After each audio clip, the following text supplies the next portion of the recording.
So, ka-Phil Invest, nandito tayo ngayon sa Bilis Oasis dito sa may barangay Kupang, Muntinlupa. Ayan, so this is across Alabang Toll Plaza.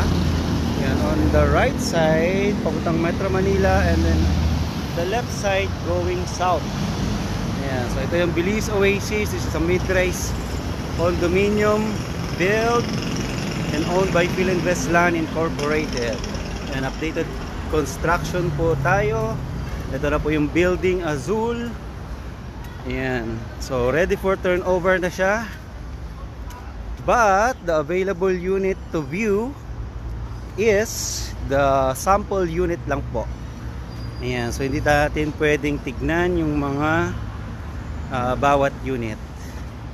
Ayan. So yung updated construction as of June 7, 2025. Ayan. So ayun yung gate.